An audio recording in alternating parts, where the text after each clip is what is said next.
So good morning. मेरी आवाज clear आ रही है आप सभी को? प्लीज बताओ।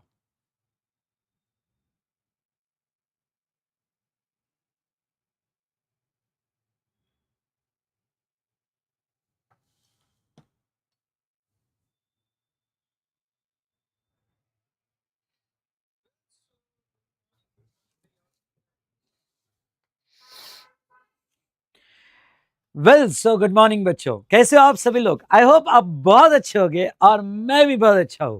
तो चलिए आज के सेशन की शुरुआत करते हैं एक पॉजिटिव एनर्जी के साथ। एक लंबी सांस लो और कहो, जो भी हुआ अच्छा हुआ और जो भी होगा बहुत अच्छा होगा। तो चलिए दोस्तों, तो सबसे पहले बता दूं, मैं अपना जो आरआर रिवीजन चालू है, आरआर रिवीजन के हमने बहुत सारे टॉपिक्स कंप्लीट कर दिए। आपको प्लेलिस्ट में ओके सारे रिवीजन के टॉपिक्स मिल जाएंगे। ओके, तो दोस्तों ये डिस्क्रिप्शन में जो मेरी टेलीग्राम चैनल लिंक है वो ज्वाइन कर लेना, एज वेल एज जो है प्लेलिस्ट भी आपने ज्वाइन कर लेना। आई होप आपको आरआर रिवीजन बहुत हेल्पफुल हो रही होगी। ओके, आरआर रिवीजन हेल्पफुल हो रहा है आप सभी को? Good morning, good morning. ठीक है। सो सर, आरआर रिवीजन जो है अच्छे से करवाना, बिल्कुल बहुत अच्छे से करवाएंगे। लेकिन देखो, थोड़ा आप भी समझ के चलो, रैपिड रिवीजन है। ओके, ये फास्ट ट्रैक नहीं, ये रैपिड रिवीजन है। ओके, तो मैं कोशिश पूरी करूंगा कि हमारे पास जो लिमिटेड टाइम है उस टाइम में मैं जो कॉन्सेप्ट, ट्रिकी कॉन्सेप्ट है, उस ट्रिकी कॉन्सेप्ट को आपका आईटीसी चैप्टर में अच्छे से कवर कर दूं। ठीक है, तो चलिए दोस्तों, तो अभी तक की सारी आरआर रिवीजन आपने कर ली, बहुत बढ़िया, मजा आया, आपको हेल्पफुल रहा, ये हुई ना बात। चलो, तो आज का टॉपिक हमारा रहेगा आईटीसी, इनपुट टैक्स क्रेडिट। ये चैप्टर आपके एग्जाम के लिए बड़ा इंपॉर्टेंट है और नो डाउट ये पूरे डिस्कशन में इसके सारे एस्पेक्ट्स को हम टच करेंगे। और यहाँ पे मैंने रिवीजन लेने के बाद हाँ कुछ इंपॉर्टेंट क्वेश्चंस, ओके, वो भी मैं यहाँ पे आप हमारे रिवीजन में कवर करूंगा। लेकिन डिस्क्रिप्शन में जो है आईटीसी के जो जो भी क्वेश्चन मैंने यहाँ पे आपको टैग करूंगा, आपके पास जो भी क्वेश्चन होगा, तो मतलब इसके पहले का होगा या नया होगा, वो दोनों क्वेश्चन के क्वेश्चन नंबर टैग कर दूंगा। ये रिवीजन होने के बाद आपने सारे क्वेश्चंस लिख के देखना है। ओके, मैं आपको यही सजेस्ट करूंगा, ओके, सो दैट आईटीसी ये चैप्टर आपका मेरे साथ खत्म हो जाना चाहिए और इसका आपका डर ही निकल जाना चाहिए। ठीक है, चलो। सो दोस्तों, यहाँ पे ये देखो, rapid revision input tax credit आज हमारा टॉपिक रहेगा। आ जाओ हमारे चार्ट बुक पे आ जाओ।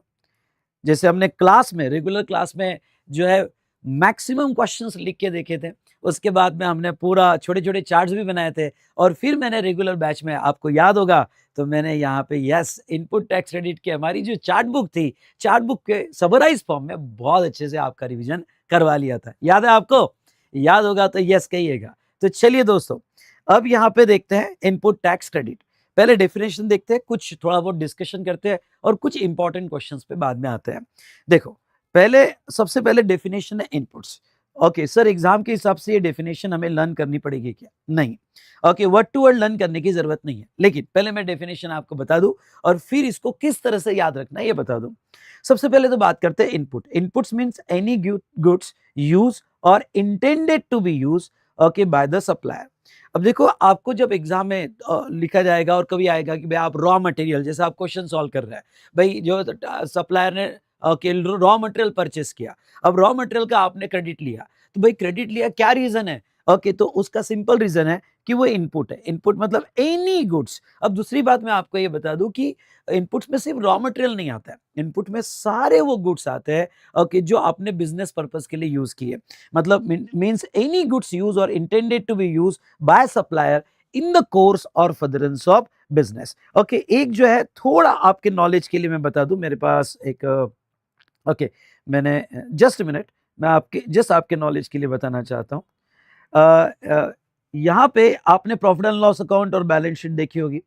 तो प्रॉफिट एंड लॉस अकाउंट और बैलेंस शीट जब आप देखते हो तो जीएसटी के कॉन्टेक्स्ट में आपने वो कैसे देखना चाहिए, जस्ट आपके रेफरेंस के लिए बताना चाहूंगा कि देखो ये जस्ट मैंने क्लास बुक यूज कर रहा हूँ जो क्लास में मैं आपको पढ़ाता हूँ और बहुत अच्छे से कवर करता हूँ कि यस आपने आईटीसी को कैसे देखना चाहिए। देखो जब आप प्रॉब्लम सॉल्व करते हो तो वो क्या कहते हैं इनपुट्स, यानी क्या इनपुट्स मतलब any goods use in the business, business के लिए आप जो यूज करोगे या इंटेंडेड टू बी यूज होगा तो उसका क्रेडिट मिल जाएगा। अब ये वर्ड को कैसे देखना, जैसे आप एनी गुड्स मतलब ये आपका trading and profit and loss account है, इस कॉन्टेक्स्ट में देखते हैं तो थोड़ा आपको और आसानी होगी ये चैप्टर पढ़ने के लिए। ओके तो देखो एनी गुड्स मतलब ये आपका trading and profit and loss account है। इसमें आपने रॉ मटेरियल परचेस किया होगा। ओके अगर आप मैन्युफैक्चर होगे, आप ट्रेडर होगे तो ट्रेडिंग गुड्स परचेस किया होगा। अगर आप सर्विस प्रोवाइडर होगे तो सर्विस के लिए गुड्स परचेस किया होगा। तो आपका पहले ट्रेडिंग अकाउंट होता है, ट्रेडिंग अकाउंट में आपने गुड्स परचेस की। Yes any goods use in the business, क्या इसके क्रेडिट्स मिलेंगे? हाँ मिलेंगे।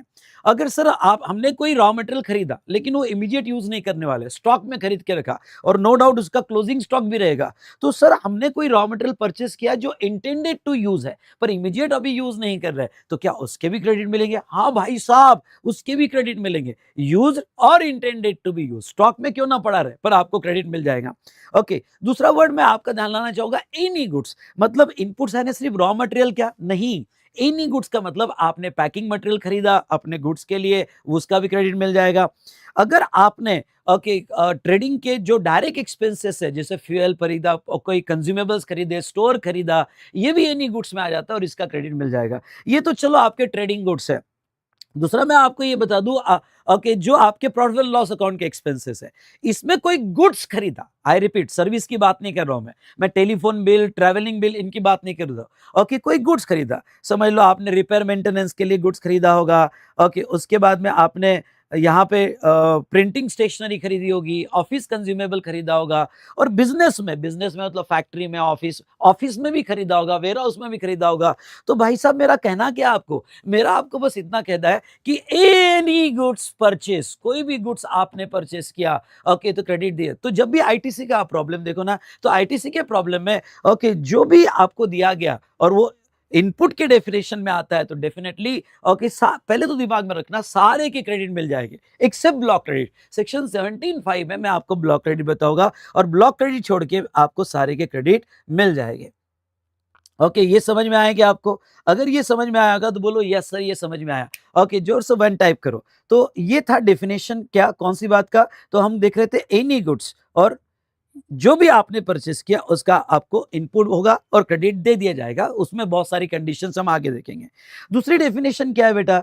ओके ओके यहाँ पे दूसरी डेफिनेशन क्या है? Input services. अब ये इनपुट सर्विसेज क्या होती है बेटा? आपके क्वेश्चंस डाउट बाद में, और कोई स्पैम नहीं करेगा, बहुत इंपॉर्टेंट चैप्टर है, पहले ये चैप्टर पे फोकस करेंगे, फिर मैं ओके आपको अगर मुझे ठीक लगे तो एंडिंग में आपके क्वेश्चंस ले लूंगा। पहले इधर ध्यान दो। Input service means any service use और intended to be use by supplier. अब देखो एनी सर्विस वर्ड है, अब इनपुट सर्विस यानी क्या होती है? इनपुट सर्विस मतलब गवर्नमेंट का ऑब्जेक्ट क्या है कि आप कोई भी सर्विस यूज करो। लेट्स टेक एग्जांपल, ओके आप जो है जैसे आप trading and profit and loss account और आप परचेस कर रहे हो, और ये ध्यान रखना आप जो परचेस करते हो वो आपका इनवर्ड होता है और इनवर्ड का क्रेडिट मिलता है, और आप जो आउटवर्ड, आउटवर्ड मतलब ये साइड जो आप सेल्स करते हो या स्टॉक ट्रांसफर टू डीडीपी करते हो या जो भी है आउटवर्ड दिस साइड, तो इस पर आउटपुट टैक्स आता है, तो इस पर आता है आउटपुट टैक्स और ये परचेस पे input tax. Output tax minus input tax तो वो आपका नेट जीएसटी पेएबल आता है। Done done done done. अब दूसरा मैं आपको ये बता दूं इनपुट सर्विस यानी क्या, जैसे प्रॉब्लम कोई सॉल्व कर रहे हो आप, ओके तो आपका व्यू कैसे रखना, इनपुट सर्विस मतलब जो भी सर्विस, फिर वो ट्रेडिंग में हो, जैसे फ्रेट इनवर्ड होगा, आई रिपीट फ्रेट इनवर्ड मतलब आपने ट्रांसपोर्टेशन खरीदा होगा, ओके वो, या वो सर्विस जिसका जीएसटी बिल लग के आया, जैसे आप समझ लो आप वेजेस सैलरी दे रहे तो वेजेस सैलरी पे जीएसटी नहीं लग के आता है क्योंकि तो इन द कोर्स ऑफ एम्प्लॉयमेंट है, तो उसका तो क्रेडिट का सवाल ही नहीं आता है। मतलब क्रेडिट यानी क्या, जो आपने परचेस किया और उसके ऊपर जीएसटी लग गया है, जैसे फ्रेट इनवर्ड परचेस किया होगा। अब फ्रेट इनवर्ड में भी याद रखो आपने जीटीए सर्विस ली और जीटीए आप ओके हो सकता है जीएसटी लग के आया हो या आप रिवर्स चार्ज में दे रहे हो। अब मैं बहुत इंपॉर्टेंट पॉइंट कहता हूं आपको, अगर कोई फ्रेट है और आपने परचेस किया और रिवर्स चार्ज में आप टैक्स दे रहे होगे, तो रिवर्स चार्ज में भी अगर आप टैक्स दे रहे होगे तो उसका भी क्रेडिट आपको मिलेगा। ओके ये समझा क्या बेटा? ओके, ये समझा क्या? उसके बाद में नेक्स्ट हम बात करें तो दूसरी बहुत सारी सर्विसेज जो आप प्रॉफिट एंड लॉस अकाउंट को डेबिट करते हो, जो बिजनेस के लिए खरीदते हो, जैसे ओके रेंट हुआ, फिर ऑफिस का हो, गोडाउन का हो, repair maintenance, insurance, telephone, travelling, professional fees, audit, advertisement, marketing, commission, brokerage, courier. है ना, मेरा आपको कहना क्या है, एनी सर्विस, ये डेफिनेशन देखो, ओके एनी सर्विस आपने खरीदी, ओके और एनी सर्विस यूज और intended to be use in the course of business, बस गवर्नमेंट की एक कंडीशन है, बिजनेस के लिए यूज करो यार। अगर आप बिजनेस के लिए यूज कर रहे होगे तो वो इनपुट सर्विस माना जाएगा और उसका क्रेडिट मिल जाएगा। आज इवन दो मैं आपको ये बता दूं, ओके इनपुट सर्विस की डेफिनेशन हमने जो देखा एनी सर्विस, उसके बाद में कैपिटल गुड्स। अब देखो गुड्स को दो पार्ट में डिवाइड करना, अब दो पार्ट में डिवाइड करने का मतलब क्या, अगर कोई ऐसा गुड्स है जो आपके ट्रेडिंग अकाउंट या प्रॉफिट एंड लॉस अकाउंट का पार्ट बन रहा है तो वो इनपुट हुआ, फिर वो रॉ मटेरियल हो या कुछ भी हो वो इनपुट हुआ। और कोई आपने ऐसा गुड्स खरीदा जो आपका असेट का पार्ट बन रहा है, ओके फिर वो असेट प्लांट एंड मशीनरी हो, लैंड एंड बिल्डिंग हो, ऑफिस इक्विपमेंट हो, फर्नीचर हो, ओके जिसकी वैल्यू आप कैपिटलाइज कर रहे हो। कैपिटलाइज कब करते हो वैल्यू, जिसका लाइफ 1 साल से ज्यादा है, तो उसको कैपिटल गुड्स कहते हैं। जैसे मोटर व्हीकल, पर मोटर व्हीकल ब्लॉक क्रेडिट में आता है। Okay IT related digital asset वगैरह आपने खरीदी हो जिसकी वैल्यू आप कैपिटलाइज कर रहे हो, तो जिसकी वैल्यू आप कैपिटलाइज कर रहे हो ना दोस्तों, ओके उसको कहा जाता है कैपिटल गुड्स। ओके उसको कहा जाता है कैपिटल गुड्स। तो देखो कैपिटल गुड्स की डेफिनेशन क्या है, means goods the value of which is capitalised in the books of account of the person claiming the input tax credit and which are used or intended to be used in the course or furtherance of business। okay, मतलब जिसकी value आप capitalise कर रहे हो और वो जो है आपके बिजनेस में यूज हो रहा है, ओके तो यहाँ पे वो कैपिटल गुड्स कहा जाएगा। ओके तो तीनों डेफिनेशन अगर आप देखते हो इनपुट्स की, तो inputs business, okay input service business और कैपिटल गुड्स बिजनेस। ओके तो ये जो है अगर आपका इनपुट सर्विस और कैपिटल गुड्स होगा तो इसके क्रेडिट आपको दे दिए जाएंगे। ओ भाई साहब समझाओगा समझाओगा तो बोलो done done done done sir, मजा आ गया। ओके चलिए 2 टाइप करो, अगर आपको समझाओगा तो लाइक जरूर करना, ओके शेयर जरूर करना, और जो ऑफलाइन में देख रहे हैं वो कमेंट जरूर देना। ओके तो ये तो था रिगार्डिंग टू कैपिटल गुड्स। फिर आते इनपुट टैक्स। अब इनपुट टैक्स यानी क्या होता है, इनपुट टैक्स मतलब आपने जो भी चीज परचेस की होगी उसके ऊपर जो टैक्स लगा है और एलिजिबल फॉर क्रेडिट, मतलब जिसका हम क्रेडिट ले सकते हैं उसके कहते हैं इनपुट टैक्स। अब ये डेफिनेशन थोड़ा अच्छे से समझने की कोशिश करना, क्योंकि जब हम प्रॉब्लम सॉल्व करेंगे ओके तो प्रॉब्लम में ये बहुत इंपॉर्टेंट हो जाएगा। अब देखो क्या, ओके जैसे आपने परचेस किया और आपके परचेस पे CGST लग के आया, क्या ये इनपुट टैक्स हो सकता है? यस, आपने परचेस किया और GSTR 2B में अपडेट हुआ। जैसे मैं थोड़ा आपको और इसको अच्छे से एक्सप्लेन करता हूँ। ओके मैकेनिज्म कैसा होता है, मैकेनिज्म ऐसा है कि आपको जब भी क्रेडिट लेना है, ओके समझ लो ये एक सप्लायर था और ये भी रजिस्टर्ड पर्सन अंडर GST और रिसिपिएंट है, और इसको क्रेडिट लेना है क्योंकि ये रजिस्टर्ड अंडर GST और ये आगे धंधा करता है। तो देखो क्या होता है, ओके पूरा मैकेनिज्म समझ लेना। सप्लायर ने मेरे को गुड्स बेचा, हो सकता है मैंने रॉ मटेरियल खरीदा हो सकता है पैकिंग मटेरियल खरीदा हो, या any goods in the business और any services in the business, या कैपिटल गुड्स खरीदा हो जिसका मैं क्रेडिट ले सकता हूं। तो अब देखो यहाँ पे ध्यान से सुनना, मैं एक बात और बताना चाहूंगा कि कैपिटल गुड्स भी होगा तो भी आपको 100% क्रेडिट मिलते हैं। इनपुट्स हो या कैपिटल गुड्स हो, कोई भी हो आपको इमीडिएट पूरा क्रेडिट मिल जाता है। तो ऐसे केस में आपने गुड्स खरीदा, अब चलो खरीद लिया, ओके उसके बाद में क्या होगा, उसके बाद में यहाँ पे ये होगा कि आपको क्रेडिट कैसे मिलता है, मैकेनिज्म समझ लो। सप्लायर जो है ना, सप्लायर आपका GSTR 1 फाइल करता है, बहुत अच्छे से मैंने रिवाइज किया था। अगर आप मेरा RR रिवीजन अभी रिसेंटली ओके मैंने रिवीजन डाला हुआ है, ओके RR रिवीजन प्लेलिस्ट में देखते हो तो प्लेलिस्ट में आपको रिटर्न चैप्टर दिखेगा। और देखो मैं एक इंपॉर्टेंट बात आपको बता दूं क्या, ओके मैंने पहले वो चैप्टर खत्म कर दिए जो जनरली आप छोड़ देते हो, जैसे TDS TCS e-way bill return वगैरह जो है, ओके तो वो भी फटाफट कर लेना भाई साहब। ओके हमें GST में 50 में से 40 प्लस लाना है, ये अगर सोच होगी ओके तो यार हम अच्छा स्कोर कर पाएंगे। अब जो भी मैं आपको बता दूं कि रिजल्ट जो भी है उसके बारे में नहीं सोचना, ओके आगे के बारे में सोचना, और फटाफट मेरे से ये एनर्जी लो जो मैं रिवाइज कर रहा हूं और अप लिंक में आ जाओ, ट्यून में आ जाओ, ओके और वो पॉजिटिविटी आने वाले अटेम्प्ट के लिए यूज करो। बोलो मेरे साथ, प्रॉमिस करो यस सर, ओके प्रॉमिस करो। चलिए तो अब इसमें देखो क्या है, ओके सप्लायर जो है, सप्लायर GSTR 1 फाइल करेगा। अब सप्लायर ने GSTR 1 फाइल कर दिया, ओके और 3B फाइल कर देगा। फिर क्या होता है, रिसिपिएंट के GSTR 2B में टैक्स इनपुट टैक्स अपडेट होता है। अब ये जो इनपुट टैक्स अपडेट होता है इसका क्रेडिट हमको क्लेम करना पड़ता है। ओके, तो हमको आईटीसी सेल्फ असेस करना पड़ता है कि ओके जो भी इनपुट टू बी में आया सबका क्रेडिट नहीं मिलता है। इसमें से हमें एज पर लॉ, अब मैं आपको सेक्शन 16 17 वगैरह पढ़ा होगा, तो एज पर लॉ जो क्रेडिट आपके लिए एलिजिबल है वो क्रेडिट आप क्लेम कर सकते हो in your GSTR 3B। Okay, तो इनपुट टैक्स की डेफिनेशन क्या है? ओके, तो इनपुट टैक्स की डेफिनेशन यहाँ पे देखो। ओके, जो आपके परचेसेस पे सीजीएसटी, एचजीएसटी, यूटीजीएसटी और IGST charge on any supply of goods or services both made in inward supply, तो आपके इनवर्ट सप्लाई पे जो भी टैक्स लग के आया, ओके, गुड्स खरीदा होगा, सर्विस खरीदा होगा और वो जीएसटी होगा, तो वो इनपुट टैक्स है जिसका आप आईटीसी क्लेम कर सकते हो। अब दूसरी इंपॉर्टेंट बात बताता हूँ, अगर आपने गुड्स इंपोर्ट किया होगा तो आपने गुड्स इंपोर्ट किया होगा तो उसके ऊपर क्या लगा होगा? आईजीएसटी। तो इंपोर्टेड गुड्स पे जो आईजीएसटी लग के आता ना भाई साहब, वो आईजीएसटी का भी क्रेडिट आपको दे दिया जाएगा। और next, tax payable under RCM, सुनना, टैक्स पेबल अंडर आरसीएम।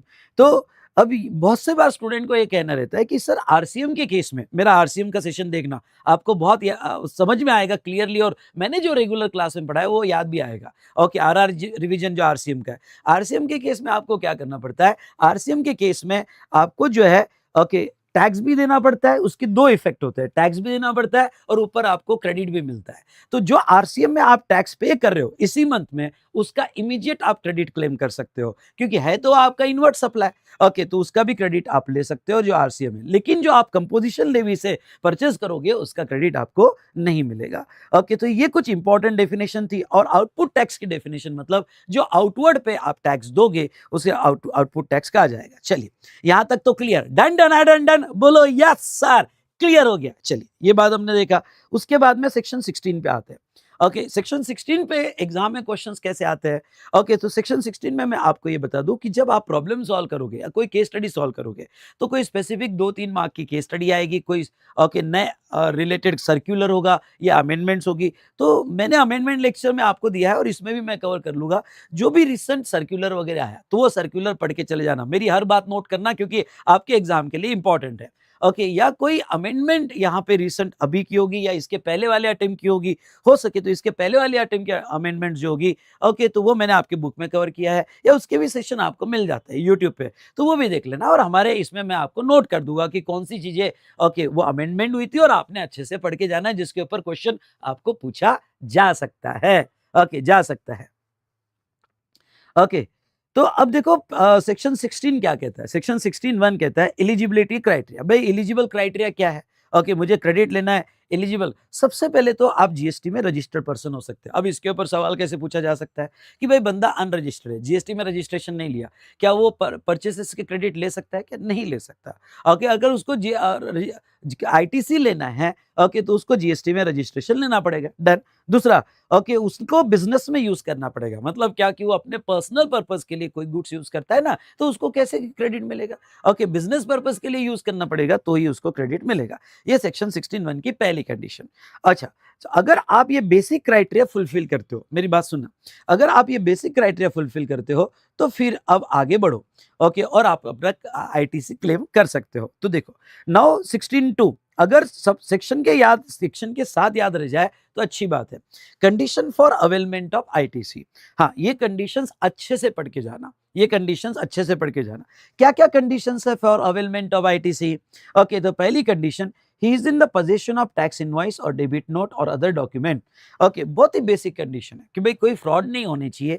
इसलिए देखो यहाँ पे ओके इसको कहते हैं डॉक्यूमेंट कंट्रोल। मतलब गवर्नमेंट ने क्या कहा कि अगर कोई भी गुड्स का आप आईटीसी ले रहे हो, लेट्स टेक एग्जांपल, ओके, आप जो है आईटीसी ले रहे हो रॉ मटेरियल का या पैकिंग का या कोई इधर प्रिंटिंग स्टेशनरी का या सर्विस का, कोई भी आप आईटीसी ले रहे हो जो आपने परचेस किया, ओके, तो उसका इनवॉइस आपके पोजीशन में चाहिए या उसका टैक्स पेइंग डॉक्यूमेंट आपके पोजीशन में चाहिए। जब तक इनवॉइस और टैक्स पेइंग डॉक्यूमेंट आपके पोजीशन में नहीं होगा, इंक्लूडिंग डेबिट नोट, कोई डेबिट नोट आई तो उसका भी क्रेडिट मिलता है, तो डेबिट नोट आई होगी तो उसके आपका पोजीशन में चाहिए।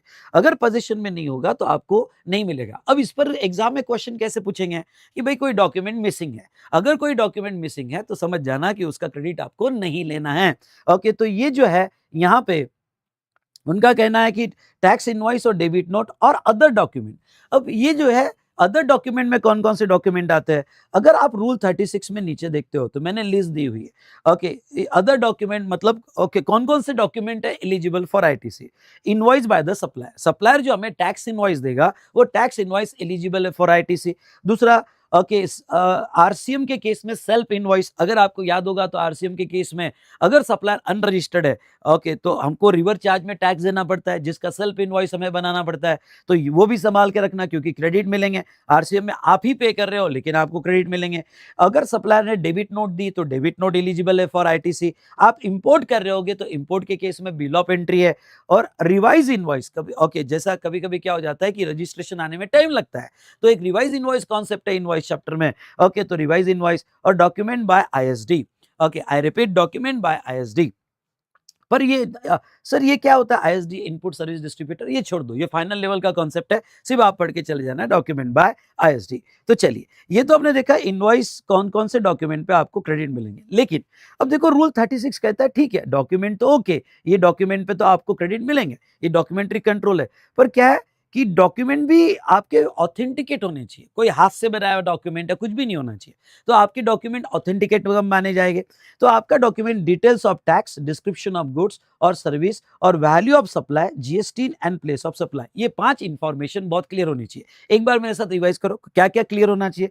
डिटेल्स ऑफ टैक्स मतलब क्या? समझ लो ये आपका परचेस का टैक्स इनवॉइस है, ये दिख रहा है टैक्स इनवॉइस, और ये आपका परचेस का टैक्स इनवॉइस है। आपने कोई गुड्स परचेस किया होगा, तो परचेस किया होगा तो इसमें ये जो टैक्स की डिटेल्स है ना, ये टैक्स की डिटेल्स बहुत क्लियर होनी चाहिए। ओके, कि भाई सेपरेट और क्लियर होनी चाहिए, जिसके बेस पर आप क्रेडिट ले रहे हो। क्लियर? ओके, दूसरा मैं आपको ये बता दूं, यहाँ पे description of goods and service भी क्लियर होना चाहिए। मतलब ये जो आपका टैक्स इनवॉइस है, ओके, ये टैक्स इनवॉइस में ये जो डिस्क्रिप्शन ऑफ गुड्स है ना, ये भी बहुत क्लियर होना चाहिए उसके एचएसएन के साथ। ओके, एचएसएन ये प्रोडक्ट कोड या सर्विस कोड होता है, harmonised system of nomenclature. Okay, तो उसका डिटेल उसमें बहुत क्लियर होना चाहिए, मतलब तो ही ऑथेंटिकेशन माना जाएगा। ओके, उसके बाद में तो चलो, पहला क्या कि भाई कौन से डॉक्यूमेंट आपको ऑथेंटिसिटी कैसे प्रूव होगी? तो details of tax, description of goods और service, value of supply, GST in place of supply. Okay, अब देखो मैं आपको ये बता दूं, ओके, ये इनवॉइस में ओके आपकी value of supply, taxable value भी क्लियर होनी चाहिए। और यही तो प्रॉब्लम करते हैं हम जब प्रॉब्लम सॉल्व करते हैं, ओके, न्यूमेरिकल क्वेश्चंस, तो हम टैक्सेबल वैल्यू निकालते हैं, and this should be clear. Okay, उसके बाद में जीएसटीएन, सप्लायर का जीएसटीएन, रेसिपिएंट का जीएसटीएन, ये दोनों क्लियर होने चाहिए। और प्लेस ऑफ सप्लाई, अगर आपका इंटरस्टेट सप्लाई होगा तो प्लेस ऑफ सप्लाई महाराष्ट्र है, गुजरात है वगैरह, ये होने चाहिए। तो ये 5 चीजें अगर क्लियर होगी तो आपका डॉक्यूमेंट ऑथेंटिकेट माना जाएगा। कौन सा? डिस्क्रिप्शन ऑफ, ओके सॉरी, ये टैक्स की details, okay, description of the goods, okay, उसके बाद में क्या, तो टैक्सेबल वैल्यू ये क्लियर होनी चाहिए, दोनों के जीएसटीएन ये क्लियर होना चाहिए, एंड प्लेस ऑफ सप्लाई अगर इंटरस्टेट सप्लाई होगा तो क्लियर होना चाहिए। ओए भाई साहब, समझा क्या? समझाओ तो बोलो यस सर, ये बहुत हमें अच्छे से समझ में आ गया, ये हुई ना बात। Okay, and third, no ITC tax has been paid और demand is confirm because of fraud. अगर आपके सप्लायर ने फ्रॉड किया होगा और वो फ्रॉड का इनवॉइस दिया होगा तो आपको आईटीसी नहीं मिलेगा।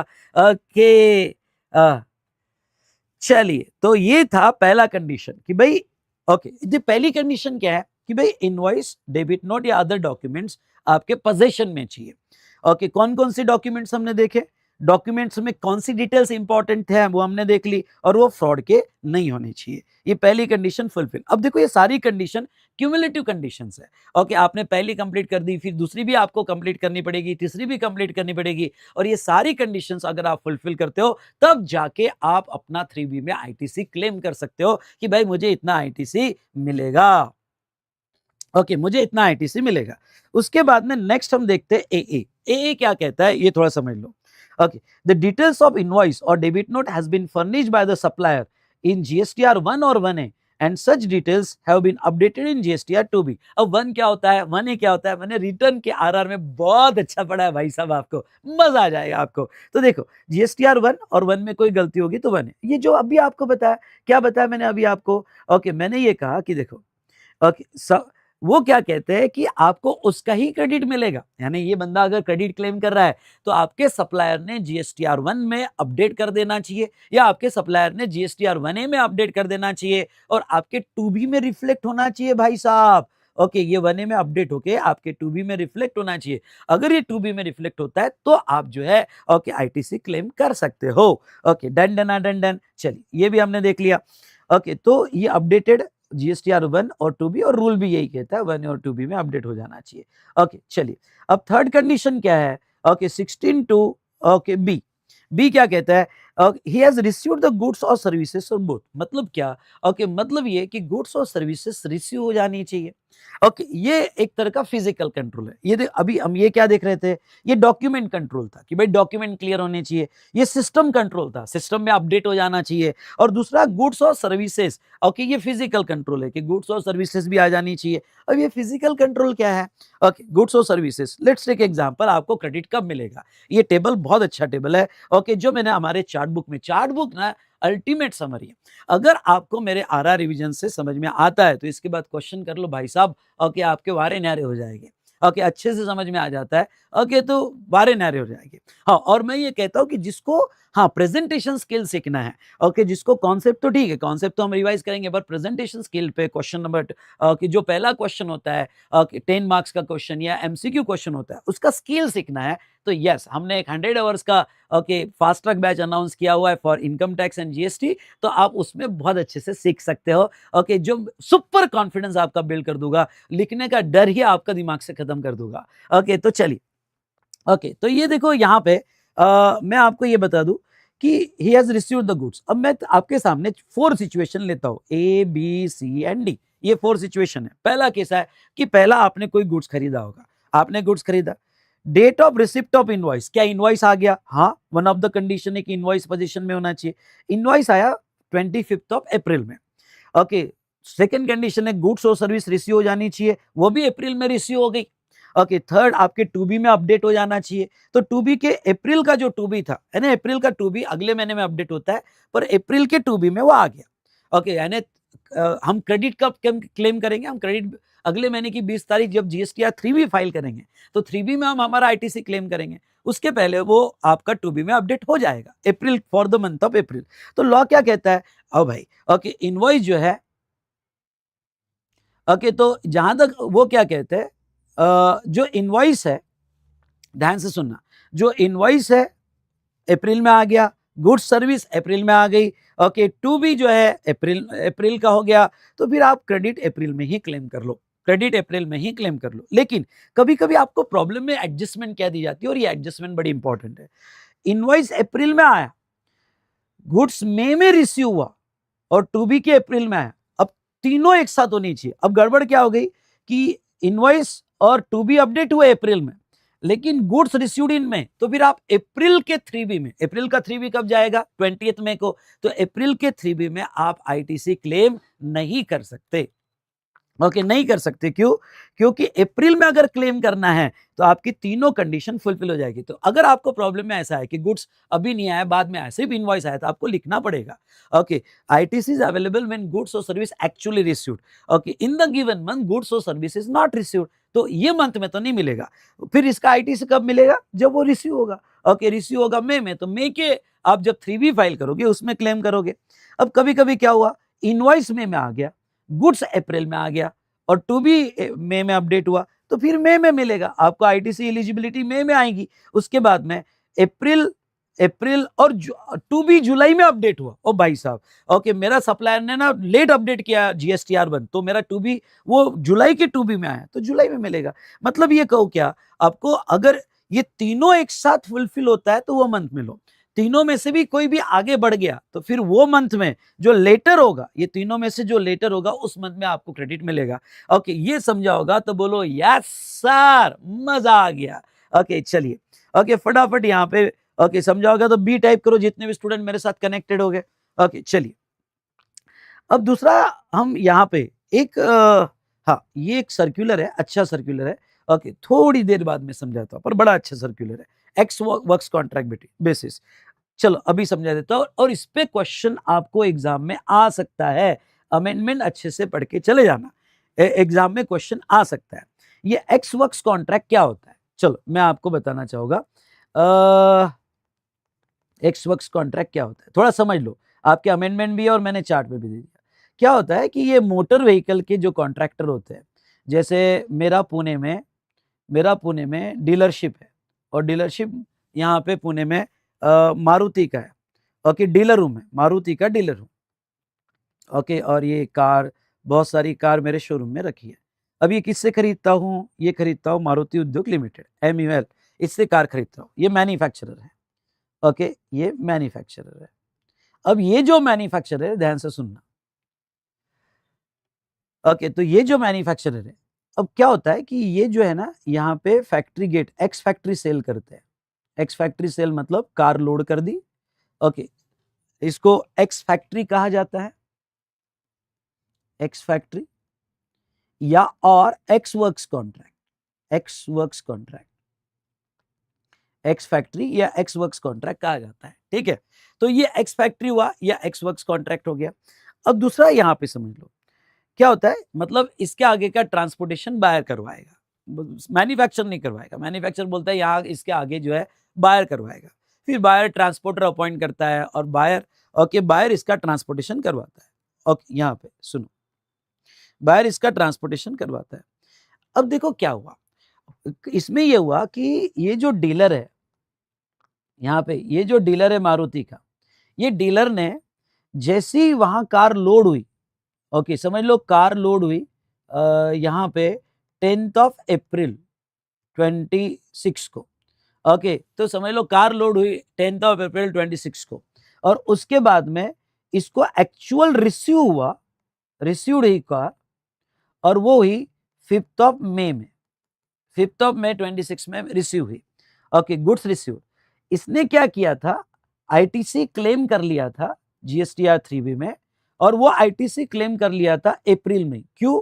क्योंकि सेलर ने उसको गुड्स की डिलीवरी दे दी थी, और गुड्स की डिलीवरी जो दी थी, वो जैसे ही गुड्स वहां से निकला, अब जो बायर है, बायर ने डिलीवरी ले ली उसकी, क्योंकि ट्रांसपोर्टेशन तो उसको करना था, तो इसने क्रेडिट अप्रैल में ले लिया मारुति उद्योग। या सारे डीलर्स ऐसा करते थे कि ITC claim in the month of अप्रैल में क्लेम कर दिया। ऑफिसर ने क्या बोला? ऑफिसर ने कहा भाई वो तो गुड्स वहां से निकला है, डिलीवर्ड हुआ है, तुझे कहाँ रिसीव हुआ? ओके, अगर तुझे रिसीव नहीं हुआ तो तू अप्रैल में कैसे क्रेडिट ले रहा है? तेरे को तो रिसीव मई में होगा। ओके, तू तो क्रेडिट लेना पर मई में मिलेगा। पर अब क्या हुआ कि यहाँ पे ये सारे डीलर पे पेनल्टी और इंटरेस्ट का एक्शन लिया गया कि तुमने अर्ली क्रेडिट ले लिया, जबकि तुमने मई में लेना चाहिए था। यहां तक समझा? यहां तक समझा तो वाई टाइप करो। तो ये सेल हुआ था एक्स फैक्ट्री, या इसको वो एक्स वर्क्स कॉन्ट्रैक्ट कहते हैं। तो यहाँ एक अच्छा सर्कुलर है, और ये सर्कुलर क्या कहता है, देखो ये सर्कुलर कहता है कि अगर एक्स वर्क्स कॉन्ट्रैक्ट हुआ, तो मैं आपको अभी समझा देता हूं। सर्कुलर ये आया कि अगर एक्स वर्क्स कॉन्ट्रैक्ट हुआ है और डीलर ने उसका पोजीशन ले लिया है, तो जैसे ओके, बायर जो है, बायर जैसे उसका पोजीशन ले लेगा, ओके, वो रिसीव्ड माना जाएगा, है ना? हाँ, डीम रिसीव्ड माना जाएगा, और बायर अप्रैल में ही क्रेडिट ले सकता है। जैसे उसने पोजीशन ले लिया मतलब वो रिसीव्ड माना जाएगा, ओके, और अप्रैल में ही क्रेडिट ले लिया जाएगा।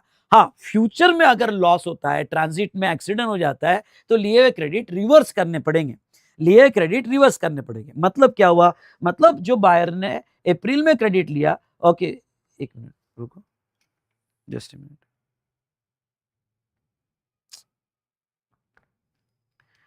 तो जो बायर ने यहाँ पे अप्रैल में क्रेडिट लिया, वो क्रेडिट जो है बिल्कुल सही है, ओके, सही है, वो रिसीव्ड माना जाएगा।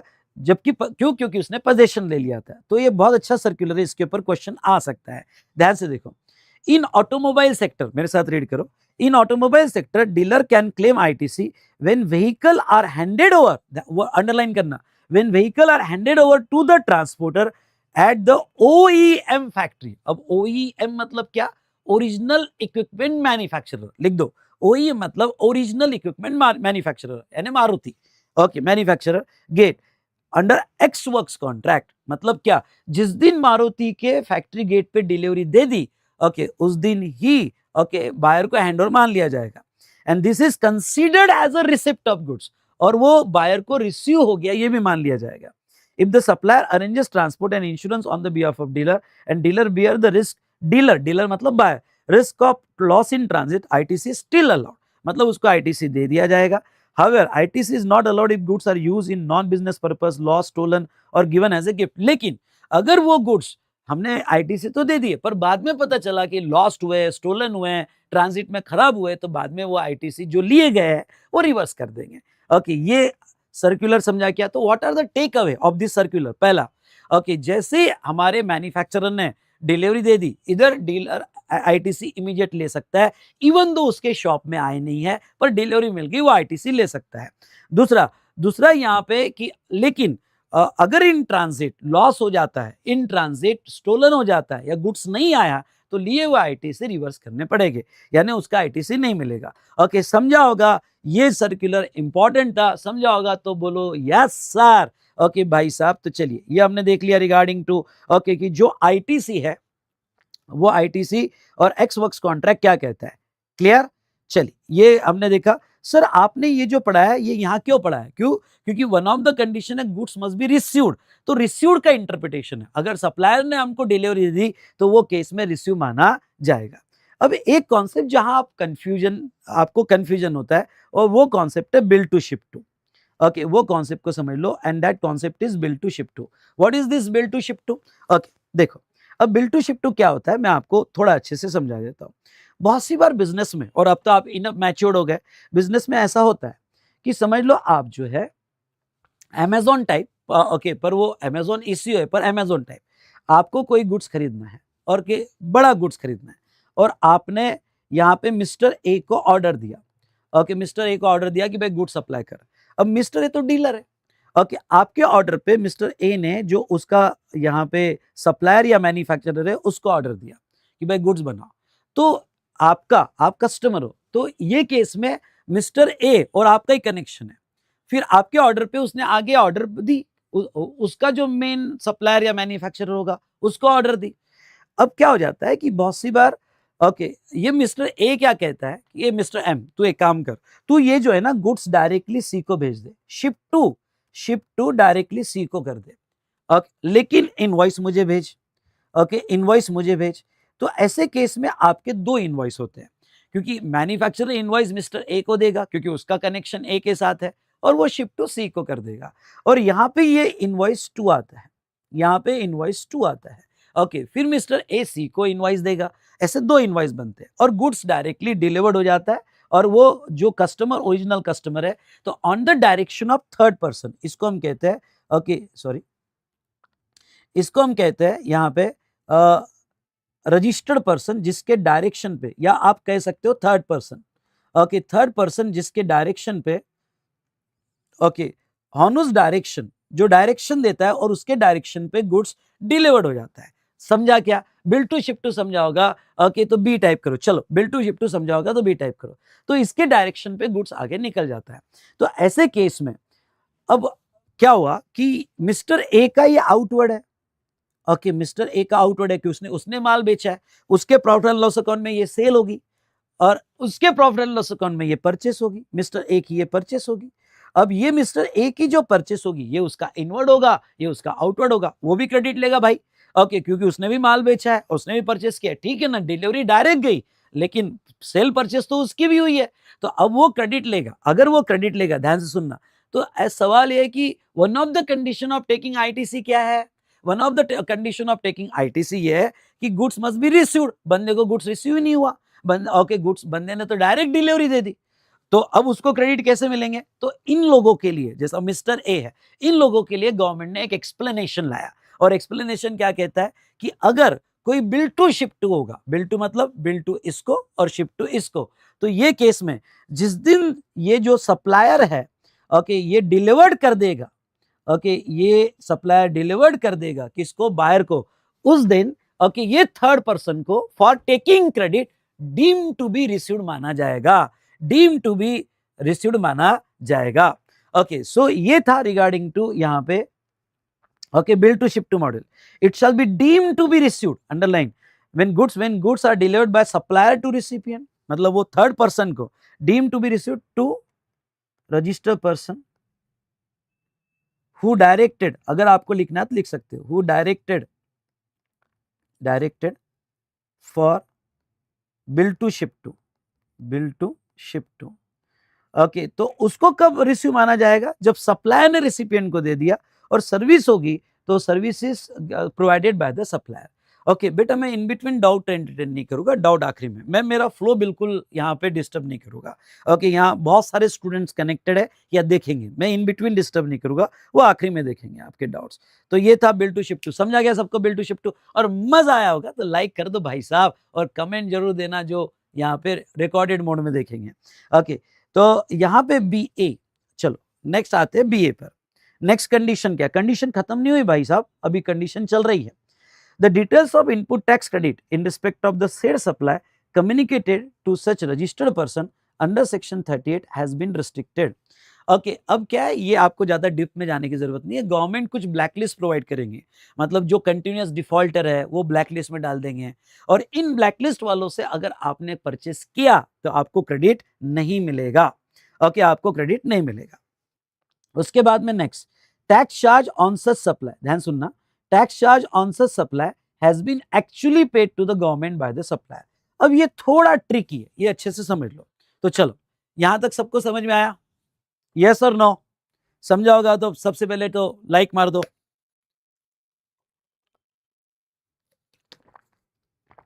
चलो ओके, चलो तो अब देखो, ये थोड़ा ट्रिकी है, और tricky point step by step समझ लेना।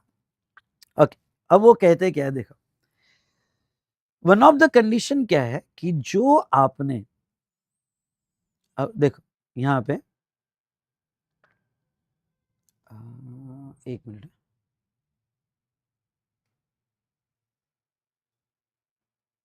हाँ, जो आप क्रेडिट ले रहे हो ना, अभी तक कितनी कंडीशंस हमने देखी? अभी तक हमने कंडीशंस देखी कि भाई जो सप्लायर है, ओके, वो सप्लायर ने हमें इनवॉइस देना चाहिए, क्लियर, गुड्स रिसीव हो जाना चाहिए, क्लियर, मेरे टू बी में अपडेट हो जाना चाहिए, क्लियर, यहां तक तो सारी कंडीशन फुलफिल कर दी। अब वो क्या कहते हैं कि जो इनवॉइस के जीएसटी का आप क्रेडिट ले रहे हो, जो इनवॉइस के जीएसटी का आप क्रेडिट ले रहे हो, उसका टैक्स पेमेंट सप्लायर ने कर देना चाहिए। अरे सर, सप्लायर ने जीएसटीआर 1 में तो अपडेट कर दिया ना, वो तो सर जस्ट अपडेशन था, अब उसने वो टैक्स पे भी कर देना चाहिए, यानी सप्लायर ने जीएसटीआर 3B पेमेंट के साथ फाइल कर देना चाहिए।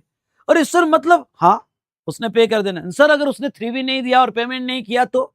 भाई साहब, गवर्नमेंट कहती है कि अगर उसने 3B नहीं दिया, क्योंकि मैं क्यों कह रहा हूं 3B, क्योंकि 3B तभी फाइल होता है जब आप पेमेंट करते हो, तो सप्लायर ने पे कर देना चाहिए, मतलब ही 3B फाइल होना चाहिए उसका।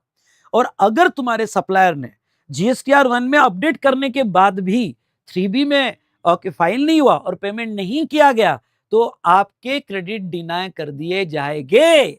यस, आपके क्रेडिट डिनाय कर दिए जाएंगे। अरे sir but, no but shut, only cut to cut, मतलब मैं आपको जस्ट ये कहना चाहता हूं कि आपके सप्लायर ने, ये कंडीशन सी कहती है कि आपके सप्लायर ने गवर्नमेंट को पे कर देना चाहिए। अब गवर्नमेंट को पे कर देना चाहिए मतलब क्या? मतलब जो है, ओके, आपके सप्लायर ने 3B फाइल कर देना चाहिए। अब देखो इसमें मैकेनिज्म कैसा है, ये मैकेनिज्म में डायरेक्ट रूल 37A पढ़ना, और ये 37A में ये डायग्राम और ये पॉइंट्स, इतना ही पढ़ना। ओके, मैकेनिज्म कैसा है पहले मैं आपको डायग्राम से समझा देता हूँ, डायग्राम से समझने में आपको आसानी होगी, और फिर ये जो वर्डिंग्स है, ये वर्डिंग्स आपने पढ़ लेना। ओके, अब ये देखो वो क्या कहते हैं, समझ लो, आपका सप्लायर है और आप रिसिपिएंट हो, और क्रेडिट आपको चाहिए, क्रेडिट आपको चाहिए, ठीक है। अब क्रेडिट अगर आपको चाहिए तो ये केस में जून में आपने अपने सप्लायर से परचेस किया था कोई गुड्स और सर्विस। अब जो भी गुड्स और सर्विस आपने परचेस की होगी, जैसे ये आपका प्रॉफिट एंड लॉस अकाउंट है, कोई गुड्स खरीदा होगा, ओके, या कोई सर्विस आपने खरीदी होगी आपके सप्लायर से, एनी गुड्स और एनी सर्विस, ओके, आपने खरीदी होगी, चलो ठीक है। अब आपने जब परचेस की तो जून में उसका इनवॉइस आ गया, 2B में भी अपडेट हो गया, सब कुछ आपका सप्लायर अच्छा है, उसने जीएसटीआर 1 में अपडेट कर दिया, उसने जीएसटीआर 1 में अपडेट कर दिया और आपके 2B में भी आ गया। अब लॉ क्या कहता है, अगर आपके 2B में आता है और आप सारी कंडीशन फुलफिल करते हो तो उसका क्रेडिट क्लेम कर लो, आईटीसी सेल्फ असेस, ओके, और आईटीसी ले लो। लॉ कहता है कि आईटीसी ले लो पहले, ओके, कोई टेंशन मत लो, आईटीसी ले लो, ये प्रिजम्पशन पे लो कि आपका सप्लायर 3B फाइल कर देगा। अब जब वो जीएसटीआर 1 दे रहा है तो 3B फाइल करके पेमेंट कर देगा, ये बेस पर आप मत रुको, आप क्रेडिट ले लो इमीडिएटली। उसके बाद अगर आपको बाद में पता चलता है कि सप्लायर तो जीएसटीआर 3B फाइल ही नहीं कर रहा है for the month of June, अब 3B नहीं फाइल कर रहा मतलब ही वो पेमेंट नहीं कर रहा है। ओके, पेमेंट नहीं कर रहा है, तो चलिए अभी भी आपको क्रेडिट रिवर्स करने की जरूरत नहीं है। ओके, रिवर्स करने की जरूरत नहीं है। अब गवर्नमेंट क्या कहती है, ध्यान से सुनना। अगर उस बंदे ने सब्सिक्वेंट ईयर के सबसे सितंबर एंड तक, मतलब ओके, ये जो ईयर में उसने 3B नहीं फाइल किया, सब्सिक्वेंट ईयर के सितंबर एंड तक अगर 3B दे दिया तो कोई दिक्कत नहीं, इतना टाइम दिया है, इमीडिएट नहीं दिया कोई दिक्कत नहीं, बाद में दिया, बाद में दिया, बाद में दिया, बाद में दिया, सब्सिक्वेंट ईयर के सितंबर एंड तक वो 3B दे देगा, तो आपके क्रेडिट को हम डिस्टर्ब नहीं करेंगे, जो क्रेडिट आपने लिया वो कंटिन्यू रहेगा।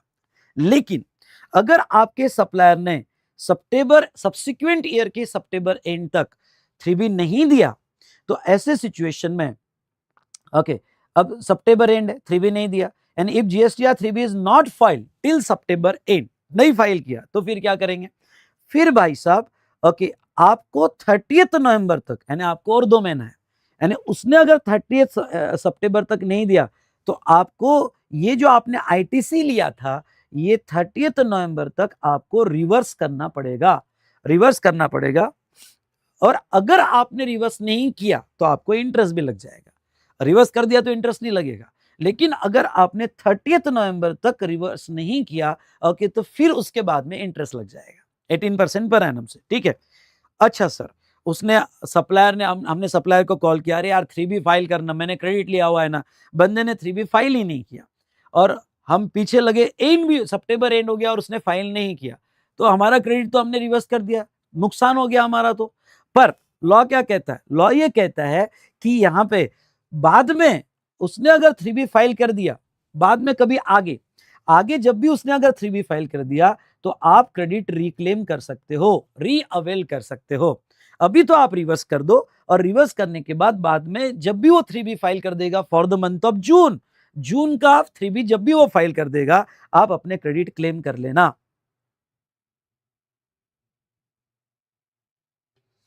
ओके, हाँ, अब इसमें मैं आपको ये कहता हूं कि इसमें जो भी अभी आपके एग्जाम को ओके कुछ चेंजेस हुए, पर आपके एग्जाम को अभी अब अप्लीकेबल नहीं है, आपको ये स्ट्रिक्टली यही फॉलो करना है।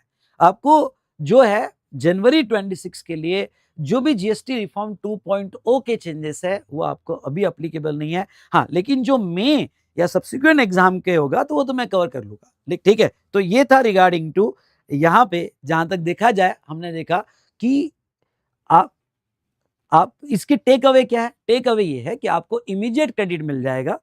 उसने 3B नहीं भी दिया होगा, वेट करो सब्सिक्वेंट ईयर के सितंबर एंड तक, अगर वो सितंबर एंड तक ओके दे देगा तो आपके क्रेडिट कंटिन्यू रहेंगे, नहीं देगा तो आपको रिवर्स करने पड़ेंगे, और जब वो 3B सबमिट करेगा तब आपको क्रेडिट रीअवेल होंगे।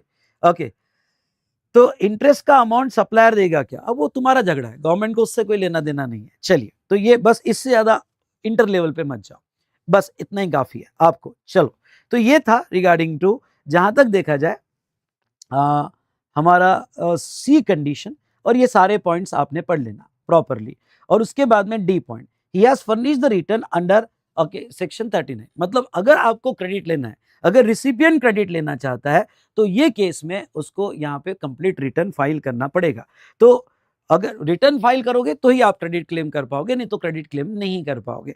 तो ये थी चारों कंडीशन। ए भाई साहब, मजा आया क्या, समझ में आई क्या? तो एक बार last take away, what are the 4 basic condition? Okay, invoice other document, दूसरा 2B में अपडेट होना चाहिए, तीसरा गुड्स और सर्विस रिसीव होना चाहिए, इसमें ये एक सर्कुलर जो एग्जाम में आने का पॉसिबिलिटी है एक्स वर्क्स कॉन्ट्रैक्ट का। उसके बाद में यहाँ पे आपका सप्लायर ब्लैकलिस्ट में नहीं होना चाहिए, आपके सप्लायर ने 3B फाइल कर देना चाहिए, उसकी टाइम लिमिट भी देख ली, और उसके बाद में आपने रिटर्न फाइल कर देना चाहिए। ये हमने देख लिया रिगार्डिंग टू ओके कि भाई कब कब हमें क्रेडिट मिलेंगे। अब देखो प्रोविजो 1 मैं यहाँ पे लेता हूँ। अब प्रोविजो 1 क्या कहता है? ITC goods are received in a lot, अगर आपको लॉट में गुड्स रिसीव हो रहा है, ओके लेट्स टेक एग्जांपल यहाँ पे कि जो है आपको गुड्स लॉट में रिसीव हो रहा है। अब ये सर लॉट में रिसीव हो रहा है का मतलब क्या? Okay, let's take example supplier और वी स्मार्ट एकेडमी, एक सप्लायर मुझे बेंचेस सप्लाई करने वाला है। ओके, मैंने उसको कहा कि भाई मुझे 100 बेंचेस, रेगुलर बैच का एग्जांपल याद आया ना? यस। ओके, मैंने कहा कि भाई तू मुझे 100 बेंचेस सप्लाई कर, वो 100 बेंचेस मुझे सप्लाई कर रहा है।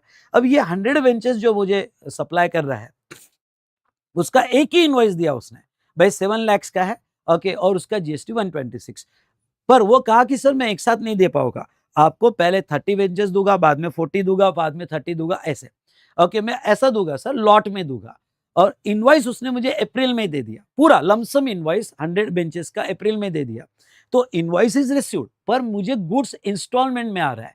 तो अगर मुझे गुड्स इंस्टॉलमेंट में आ रहा है तो क्या करूं? तो गवर्नमेंट कहती है कि अगर गुड्स इंस्टॉलमेंट में आ रहा है अंडर सिंगल इनवॉइस, तो फिर भाई साहब जब लास्ट इंस्टॉलमेंट आ जाएगी जो मंथ में, ओके, ओ मेरी बात सुन, जो मंथ में लास्ट इंस्टॉलमेंट आ जाएगी उस मंथ में तू क्रेडिट लेना। ओके सर, मैं ऐसा इंस्टॉलमेंट वाइज क्रेडिट ले सकता हूं क्या? नहीं, जब मेरी लास्ट इंस्टॉलमेंट आ जाएगी तब क्रेडिट लेना।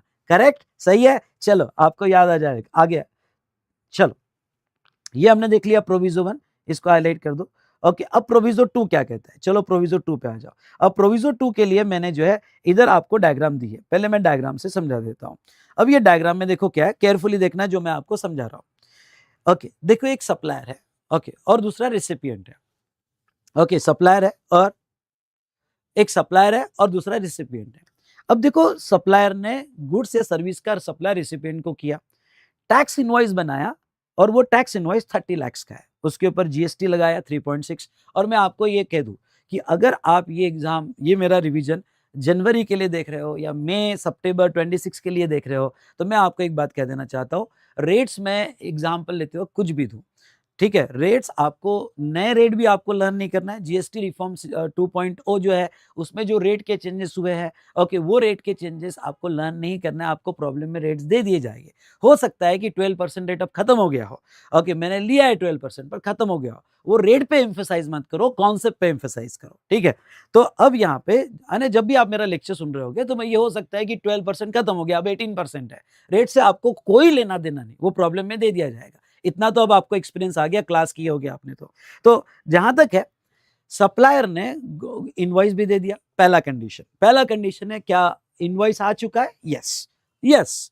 गुड्स रिसीव हो चुका है, हाँ। क्या मेरे 2B में अपडेट हो गया? हाँ। क्या सप्लायर ने 3B फाइल कर दिया? हाँ, वेरी गुड, सारी कंडीशन फुलफिल हो रही है, तो मैं क्रेडिट ले सकता हूं। अब मैं बात है क्रेडिट ले सकता हूं, मैंने क्रेडिट ले लिया। अब मेरा जीएसटी कितना बनता है वो परचेस पे? 3.6 मेरा जीएसटी बनता है, भाई साहब मैंने क्रेडिट क्लेम कर लिया सेम मंथ में। ओके, अब देखो क्या हुआ। अब ये इनवॉइस कौन सी डेट का था? इनवॉइस था 10, okay, date 10th of April. तो ये इनवॉइस जो है वो इनवॉइस यहाँ पे 10th अप्रैल की है। एक सवाल है, मैं लेना चाहूंगा in between, sir chart book Jain 26 और मई 26 की सेम है क्या? मैं आपको बताऊंगा, सिर्फ 3 चेंजेस है, ओके, जो मई 26 के लिए एक्स्ट्रा अप्लीकेबल हो गए, वो तो मैं अमेंडमेंट में और या चार्ट के एंड में तो आपको करवा लूंगा। बाकी चार्ट बुक सेम है, जो जनवरी 26 और मई 26 की है। ओके, तो पूरे जीएसटी में 3 चेंजेस है, वो कहाँ हुए हैं? मैं वो अमेंड जो मई 26 के लिए आगे देखेगा या जो यहाँ पे सितंबर 26 के लिए आगे देखेगा ऑनवर्ड्स, ओके, तो उनके लिए यहाँ पे कोई ज्यादा कवर्ड चेंजेस नहीं है, सिर्फ 3 है, वो मैं बाद में करूंगा, ये बाद में बातें करेंगे, पहले कॉन्सेप्ट को समझ लो। तो अब यहाँ पे मैं आपको ये बता दूं कि सप्लायर और रिसिपिएंट, अब देखो यहाँ पे क्या हुआ कि मैंने क्रेडिट ले लिया। अब लॉ क्या कहता है? लॉ ये कहता है कि रिसिपिएंट ने क्रेडिट लेने के बाद 180 डेज में, बोलो मेरे साथ एक बार फिर से, 180 डेज में सप्लायर को पेमेंट कर देना चाहिए।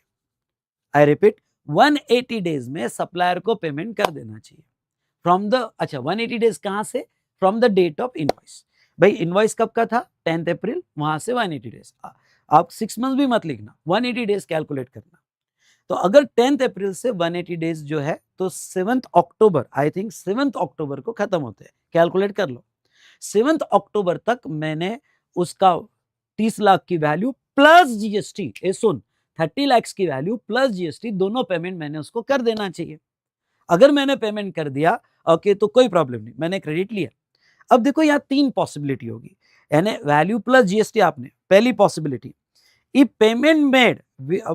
payment is made by recipient within 180 days from the date of invoice and till 7 September, तो ITC already will be continue, तुम्हारे आईटीसी लिए पर इंपैक्ट नहीं होगा, कोई रिवर्सल नहीं, कोई पेमेंट नहीं। लेकिन सेकंड कंडीशन स्टार करना, और ये कंडीशन क्या कहती है?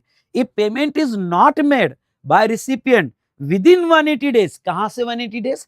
From the date of invoice, invoice की डेट से 180 डेज में पेमेंट नहीं हुआ यानी टिल 7 सितंबर, तो करना क्या पड़ेगा, अमाउंट पेबल और रिवर्सल। सर ये पेबल और रिवर्सल क्या होता है, पेबल और रिवर्सल होता है कि अगर तुम्हारे आईटीसी बैलेंस होगा तो रिवर्सल, बैलेंस नहीं होगा तो पेबल, आपको देना पड़ेगा। ओके, बैलेंस होगा तो रिवर्स कर दो, नहीं तो आपको कैश लेजर से देना पड़ता है। तो कितना, तो जितना आपने आईटीसी लिया था, कितना आईटीसी लिया था मैंने 3.6, क्योंकि जीएसटी 3.6 लग के आया था, तो 3.6 का मैंने आईटीसी लिया था। तो जो मैंने आईटीसी लिया था उसका इमीडिएट पेमेंट करना पड़ेगा। अब पेमेंट कब करना पड़ेगा, जिस दिन आपके 180 डेज कंप्लीट हुए। कब कंप्लीट हुए, 7 अक्टूबर को। तो उसके इमीडिएट बाद का जो 3B का डेट रहेगा, अब मुझे बताओ उसके इमीडिएट बाद का 7 अक्टूबर को खत्म हुए, तो उसके इमीडिएट बाद का 3B का डेट कौन सा रहेगा, 20 अक्टूबर। और ये 20 अक्टूबर कौन से मंथ का 3B रहेगा, सितंबर का। ओके, सितंबर का 3B, ये वाला पॉइंट समझ में आया क्या। पहले तो लॉ कहता है कि 7 अक्टूबर के बाद कौन सी 3B की डेट आ रही है, 20 अक्टूबर। तो 20 अक्टूबर कौन से मंथ का 3B आ रहा है, सितंबर का। तो जो भी इमीडिएट 3B आपका आएगा, ओके, उस 3B में आपको ये रिवर्स कर देने हैं या पे कर देने हैं आईटीसी। ओके, और आपको यहाँ पे इंटरेस्ट भी देना पड़ेगा। सुनो, यहाँ पे आपको इंटरेस्ट भी देना पड़ेगा। तो ये हमने देखा रिगार्डिंग टू कि आपको जो है यहाँ 180 डेज में पेमेंट नहीं किए तो गवर्नमेंट कहती है आईटीसी लिया हुआ रिवर्स करो। यहाँ तक जितने भी स्टूडेंट कनेक्टेड है सबको समझ में आएगा। तो प्लीज प्लीज मेरी सबसे रिक्वेस्ट है, ओके, ट्रिकी पॉइंट था, अगर ये समझ में आया होगा तो वाई टाइप करो, यस समझ में आया, इंटरेक्ट करो मेरे साथ। चलिए उसके बाद में नेक्स्ट अगर हम देखते हैं, चलो ठीक है सर, हमने क्या हुआ, हमारा उसके साथ झगड़ा हो गया। अब ये एग्जाम में केस स्टडी कैसे आती है, छोटी सी इसके ऊपर केस स्टडी आएगी। भाई सप्लायर ने इनवॉइस दिया, रिसिपिएंट ने क्रेडिट ले लिया, फिर दोनों का झगड़ा हो गया, रिसिपिएंट ने उसको पे ही नहीं किया। ओके, और रिसिपिएंट ने इसको 180 डेज की बाद की डेट दे देंगे, बाद में पे किया, तो भाई इंपैक्ट क्या है जीएसटी के। तो फिर आपको देखना पड़ेगा कि इनवॉइस से 180 डेज हुए क्या, अगर हो गए होगे तो आपको लिखना पड़ेगा कि इसको पे या रिवर्सल करना पड़ेगा। इमीडिएटली जो नेक्स्ट 3B आएगा उसमें, इमीडिएटली जो नेक्स्ट 3B आएगा उसमें रिवर्स करना पड़ेगा। Done done done done. अब देखो क्या हुआ, मैंने रिवर्स तो कर दिया, पर गवर्नमेंट क्या कहती है हमारे बेनिफिट के लिए, गवर्नमेंट क्या कहती है, अगर मैंने 180 डेज में नहीं पर बाद में पे किया, हमारा झगड़ा सुलट गया, ओके, झगड़ा सुलट गया और मैंने बाद में उसको पे किया, तो फिर क्या, तो गवर्नमेंट कहती है बाद में जब भी पे किया हो, वैल्यू प्लस टैक्स दोनों भी, आपने बाद में जब भी पे किया हो तो वापस क्रेडिट क्लेम कर सकते हो, लेकिन आप क्रेडिट सिर्फ आईटीसी का ले सकते हो, जो आपने इंटरेस्ट दिया उसका नहीं। ओके सर, ये तो ठीक है, यानी ये reclaiming of ITC, reavailing of ITC, ये ध्यान रखना, आप वापस आईटीसी रीअवेल कर सकते हो। सर ये बहुत बढ़िया बात हो गई, ये तो मजा आ गया। पर सर ये बताओ कि हम आईटीसी वापस ले सकते हैं जब भी हम पेमेंट कर देंगे, हाँ। तो सर अगर हमने पार्ट पेमेंट किया होगा, तो एक अच्छी नोट दी है मैंने नीचे, अगर आपने टोटल बिल कितने का था, टोटल बिल आपका 30 प्लस 3.6 था, अगर आपने उसका पार्ट पेमेंट कर दिया है विद इन 180 डेज, अगर विद इन 180 डेज पार्ट किया होगा, तो आप जितना बैलेंस है, ये बात मेरी सुनना मेरे भाई और मेरे दोस्त सुनना, ओके, मैं क्या कह रहा हूँ, जितना बैलेंस है उतना प्रोपोर्शनेट क्रेडिट ही आपको रिवर्स करना पड़ेगा, जितना पे किया वो नहीं, पर जितना पार्ट पेमेंट में प्रोपोर्शनेट बचा उतना ही क्रेडिट आपको रिवर्स करना पड़ेगा। ये हुई ना बात, डन डन डन डन, ये हमने देख लिया। ओके, ये 16 second proviso, second proviso payment with in 180 days. लेकिन अब हमारी इंस्टीट्यूट क्या है, हमारी इंस्टीट्यूट जो सब पढ़ के जाएंगे, जो सब आपको सिखाएंगे, ओके, बहुत सिंपल सिंपल वे में सिखाएंगे, बोलेंगे इतना इतना इतना इतना पढ़ लो, ओके, वो कभी कभी नहीं पूछती है, कभी कभी कुछ अलग ही पूछती है। हमारी इंस्टीट्यूट पूछेगी कि भाई ये जो 180 डेज के पेमेंट है इसके एक्सेप्शंस क्या है। एक्सेप्शन मतलब मैंने अगर पेमेंट नहीं भी किया होगा तो भी मुझे क्रेडिट मिलेंगे, मेरे क्रेडिट रिवर्स नहीं होंगे। तो भाई साहब नॉन अप्लीकेबिलिटी, ये हाईलाइट करना, नॉन अप्लीकेबिलिटी, कहाँ ये अप्लीकेबल नहीं होगा, टैक्स पेबल अंडर आरसीएम। अगर मैंने कोई, जैसा एग्जाम्पल के तौर पे ये मेरा सप्लायर है, ये सुन मेरे भाई, ओके, ये जो फ्रेट इनवर्ड है, फ्रेट इनवर्ड मतलब मुझे ट्रांसपोर्टर को पे करना है, और मैंने ट्रांसपोर्टर के साथ झगड़ा हो गया मेरा, ओके, जा भाई तेरे को पे नहीं करता मैं, ओके, तूने माल लेट पहुंचाया, झगड़ा चालू उसके साथ, पर उसका बिल आ गया था, मैंने आरसीएम में मैंने पे कर दिया था पैसा जीएसटी का, पर मेरे ट्रांसपोर्टर को नहीं पे किया, आरसीएम में टैक्स पे कर दिया पर ट्रांसपोर्टर को नहीं पे किया, और उसका क्रेडिट भी ले लिया। तो ऐसे केस में अगर कोई ऐसे खर्चे हो गए, फ्रेट होगा, लीगल सर्विस होगा, ओके, स्पॉन्सरशिप सर्विस होगा, जिसका पेमेंट आप नहीं किया है रिवर्स चार्ज में, तो आपने सप्लायर को 180 डेज में दिया हो या नहीं दिया हो उसका कोई फर्क पड़ने वाला नहीं है, क्योंकि पेमेंट आपने दिया है। अरे भाई साहब क्या अच्छी बात बताई मैंने आपको, समझा होगा तो जोर से बोलो ओके, और जोर से 2 टाइप करो मतलब ये कम्युनिकेशन के कोड है हमारे। ओके, तो चलिए ये है आरसीएम वाला। ओके, कि भाई आरसीएम वाला होगा तो वो तो आपने पे किया, तो उसमें सप्लायर को मैं पे करूं ना करूं उससे लेना देना क्या। दूसरा है डीम सप्लाई विदाउट कंसिडरेशन, यानी शेड्यूल 1 के सप्लाई। अब शेड्यूल 1 के सप्लाई मतलब क्या हो सकता है कि आपके डीडीपी होगा, डीडीपी से स्टॉक ट्रांसफर हुआ होगा, आपके स्टॉक में आया होगा, जीएसटी लग के आया होगा। अब डीडीपी तो मेरी ब्रांच है ना, मैं क्यों पे करूं। शेड्यूल 1 के सप्लाई डीडीपी है, रिलेटेड पार्टी है, ओके, तो मैं उनको क्यों पे करूं। ओके, वो मेरे ही बंदे। हाँ, तो अगर शेड्यूल 1 के सप्लाई हो गए तो आपको पे करने की कोई भी जरूरत नहीं है। ध्यान सुनना, आपको पे करने की कोई भी जरूरत नहीं है। नेक्स्ट, ओके, यहाँ पे नेक्स्ट बेटा, value of supplies on account of 15(2)(b), third party payment. 15(2)(b) लिखना होगा तो थर्ड पार्टी पेमेंट लिख दो यहाँ पे, third party payment, third party payment. Okay, मतलब क्या, आपको अगर वैल्यू ऑफ सप्लाई मेरा देखा होगा आपने तो थर्ड पार्टी, यानी बायर ने जो पैसा दिया पर बायर ने सेलर को नहीं दिया, थर्ड पार्टी को दिया, तो ठीक है, थर्ड पार्टी को दे दिया ना तो क्रेडिट कंटिन्यू रहेगी। तो ये अच्छे से पढ़ के जाना, कहाँ अप्लीकेबल नहीं होगी, बाकी तो ठीक है। तो ये देखा हमने रिगार्डिंग टू यहाँ पे रिटर्न, रिवर्सल ऑफ आईटीसी, दोनों प्रोविजन। नेक्स्ट है when depreciation is claim on tax component. अब ध्यान से सुनो, when depreciation is claim on tax component. अब ये कॉन्सेप्ट क्या है, तो ये मैं थोड़ा आपको बताता हूँ। बहुत सी बार क्या होता है, बहुत सी बार आप जो है डेप्रिसिएशन क्लेम करते हो। ओके, अब समझ लो आपने कोई कैपिटल गुड्स खरीदा। Let's take example, mister A, a registered person, mister A registered person purchase a capital goods of 50 lakhs on which GST paid, okay, 6 lakhs, उसके ऊपर जीएसटी कितना दिया, 6 lakhs। तो भाई साहब आप कैपिटल गुड्स खरीदोगे तो आपके पास ऑप्शन क्या है, आइदर दो, देखो दो ऑप्शन आपके सामने रखता हूँ। आप बैलेंस शीट में कैपिटल गुड्स 50 lakhs का बता दोगे, बैलेंस शीट में जीएसटी पकड़ के आप 50 lakhs का बता दोगे, मतलब आप टैक्स कंपोनेंट भी 6 lakhs इसमें इंक्लूड कर लोगे। और उसके ऊपर अगर आपने डेप्रिसिएशन क्लेम कर लिया हो अंडर इनकम टैक्स एक्ट, यानी अगर आपने इसमें जो टैक्स कंपोनेंट है 6 lakhs उस पर भी डेप्रिसिएशन क्लेम कर लिया हो तो फिर आपको आईटीसी नहीं मिलेंगे। हाँ, अगर आपने बैलेंस शीट में उसकी ओरिजिनल वैल्यू 50 lakhs ही कैपिटलाइज की और डेप्रिसिएशन सिर्फ बेस वैल्यू पे ही क्लेम किया और टैक्स कंपोनेंट पे क्लेम नहीं किया, तो फिर जो 6 लाख का आपने जीएसटी पे किया है, ये जो 6 लाख का आपने जीएसटी पे किया है उसका क्रेडिट मिलेगा। मतलब क्या, वो कहते हैं कि जो जीएसटी है वो आपके हाथ में, आइदर क्रेडिट लो या फिर तुम डेप्रिसिएशन क्लेम करो। They are not talking about 50 lakhs, they are talking about 6 lakhs। तो यस बेटा, वो क्या कहते हैं कि when registered person has claim depreciation on tax component of capital goods, tax component of capital goods under income tax act, तो फिर उनको आईटीसी नहीं मिलेगा। चलिए, ये थी रिगार्डिंग टू, जहां तक देखा जाए हमने यहाँ पे when depreciation is claim on tax component.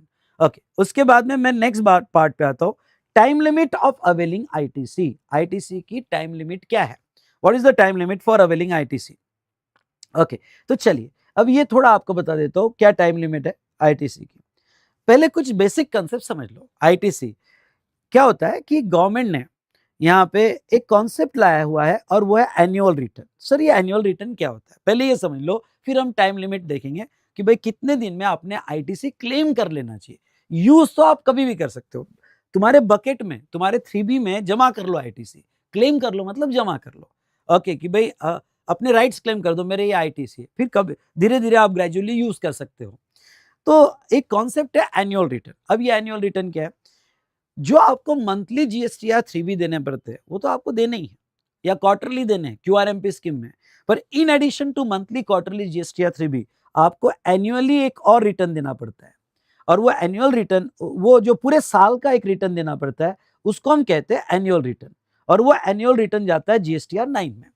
अच्छा, उसकी ड्यू डेट क्या होती है, उसकी ड्यू डेट होती है, ओके, पूरे साल का एक रिटर्न जो जाता है उसकी ड्यू डेट होती है 31 दिसंबर। ध्यान सुनना, 31 दिसंबर ऑफ सब्सिक्वेंट ईयर, ये उसकी लास्ट डेट है। मतलब क्या, मतलब साल होने के बाद आप एनुअल रिटर्न कभी भी इमीडिएट अप्रैल में, जून, जुलाई, अगस्त, सितंबर, ओके, कभी भी फाइल कर सकते हो, पर लास्ट डेट है 31 दिसंबर। याद आया आपको? याद आया तो बोलो यस सर। उसके बाद में देखो क्या है यहाँ पे, ओके, तो अगर आपको यहाँ पे ये आप एनुअल रिटर्न जीएसटीआर 9 में फाइल कर रहे हो, अब यहाँ आईटीसी क्लेम करने की, यूज करने की नहीं, क्लेम करने की लास्ट डेट क्या है? समझ लो आपका फाइनेंशियल ईयर है 25-26 और ये फाइनेंशियल ईयर में एक इनवॉइस था, टैक्स इनवॉइस, वैल्यू 1 लाख थी, जीएसटी 12,000 था, और आप किसी रीजन की वजह से आईटीसी क्लेम नहीं कर पाए, मिस हो गया आईटीसी क्लेम करना, ओके, वो फाइनेंशियल ईयर में कोई भी मंथ ले लो और आईटीसी क्लेम नहीं कर पाए, अब इमीडिएटली उस मंथ में क्लेम नहीं किए तो क्या मेरे को अब कभी नहीं मिलेंगे क्या? गवर्नमेंट कहती नहीं होते भाई, नहीं क्लेम कर पाया, कुछ रीजन हो गए, तो ऐसा नहीं कि अब तूने इमीडिएट क्लेम नहीं किया तो जिंदगी भर नहीं देंगे, ऐसा नहीं। गवर्नमेंट कहती है कि ठीक है, अगर तूने उस फाइनेंशियल ईयर के, जिस फाइनेंशियल ईयर का इनवॉइस है, उस फाइनेंशियल ईयर के आईटीसी क्लेम नहीं किए तो कोई प्रॉब्लम नहीं, तो ओके, वो आईटीसी सब्सिक्वेंट फाइनेंशियल ईयर के 30 नवंबर तक क्लेम कर सकता है। चलो मेरे साथ लर्न करो, what is the date? Okay, subsequent financial year के 30 नवंबर तक तू अपने आईटीसी क्लेम कर सकता है। तो चलिए 30 नवंबर तक मैंने आईटीसी का, मेरे को टाइम लिमिट है, मतलब जो भी मैं 3B फाइल करूंगा उसमें क्लेम करूंगा प्रायर पीरियड आईटीसी। ओके, मैं क्या कह रहा हूं? Prior period ITC. लेकिन गवर्नमेंट क्या कहती है भाई, 30 नवंबर तो डेट ओके लग रही है, 30 नवंबर तब तक आपका पूरा रिकॉर्ड भी कंप्लीट हो जाएंगे, इनकम टैक्स ऑडिट भी हो जाएगा, लेकिन तुमने खुद होके, वैसे तो 30 नवंबर, लेकिन तुमने खुद होके एनुअल रिटर्न पहले दे दिया, यानी जो एनुअल रिटर्न आपने बाद में देना चाहिए था, तो अगर ये एनुअल रिटर्न पहले दे दिया 30 नवंबर के पहले, अब एनुअल रिटर्न देना मतलब तुमने अपने तरफ से क्लेम कर देना कि सब कुछ क्लियर, तो अगर 30 नवंबर के पहले एनुअल रिटर्न होगा तो फिर तुम्हारी कट ऑफ डेट 30 नवंबर नहीं होगी, ओके, तुम्हारी कट ऑफ डेट होगी एनुअल रिटर्न। तो इसलिए नॉर्मल प्रैक्टिस में हम क्या कहते हैं, ओके, 30 नवंबर और annual return whichever is earlier, पर इसको एक तो ऐसा याद रख सकते हो या फिर ऐसा याद रखो, वैसे तो 30 नवंबर, पर अपने आप को ही पर करना, पर एनुअल रिटर्न अगर 30 नवंबर के पहले चले जाए तो मेरा टाइम लिमिट है डेट ऑफ एनुअल रिटर्न। ए भाई साहब, बहुत अच्छे से समझ में आया क्या? मजा आ गया? चलिए, तो ये जो है यहाँ पे हमने देख लिया कि 30 नवंबर और annual return whichever is earlier, तो ये जो है हमने कॉन्सेप्ट देखा, time limit of availing ITC. आ जाओ, time limit of availing ITC 30 नवंबर, और date of furnishing annual return, date of furnishing annual return, okay, whichever is earlier, okay, तब तक आपने क्रेडिट ले लेना चाहिए। Okay, time limit of availing ITC on RCM supplies from unregistered person. हाँ, अब ये थोड़ा, ये वाला सर्कुलर भी अच्छा सर्कुलर है, स्टार करके जाना।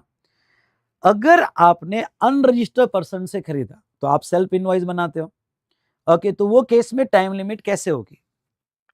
अब देखो ये सर्कुलर में क्या कहा गया कि भाई मैंने अनरजिस्टर्ड से खरीदा, तो अनरजिस्टर्ड का तो इनवॉइस कोई काम का ही नहीं, वहां सेल्फ इनवॉइस, तो जो फाइनेंशियल ईयर में तुमने सेल्फ इनवॉइस बनाया, सुनना, जो फाइनेंशियल ईयर के सेल्फ इनवॉइस बनाया उसके सब्सिक्वेंट फाइनेंशियल ईयर तक आपको टाइम लिमिट मिलेगा। नहीं नहीं नहीं समझा सर, नहीं समझा, बहुत अच्छा सर्कुलर है ये भी पढ़ के जाना, समझ लो।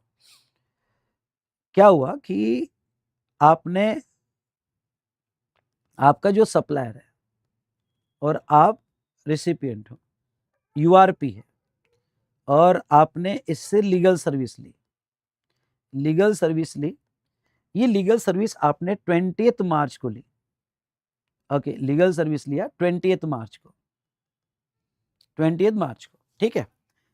अब इसका आरसीएम पेमेंट आपको करना है, ठीक है, आप आरसीएम पेमेंट करोगे, लेकिन अब नया अमेंडमेंट लॉ, वो आपको लास्ट अटेम्प्ट में भी था और अभी भी मैं बता रहा हूं कि अगर आरसीएम में होगा और आपको सेल्फ इनवॉइस बनाना है तो सेल्फ इनवॉइस जो है, ओके, ये समझ लो 20 मार्च 25, और ये सेल्फ इनवॉइस आपने बनाया 5 अप्रैल, आपको सेल्फ इनवॉइस 30 डेज में बनाना पड़ता है from the date of receipt of service, ये नई अमेंडमेंट लास्ट टाइम ही आ गई थी, तो 5 अप्रैल 25 में आपने इनवॉइस बना लिया।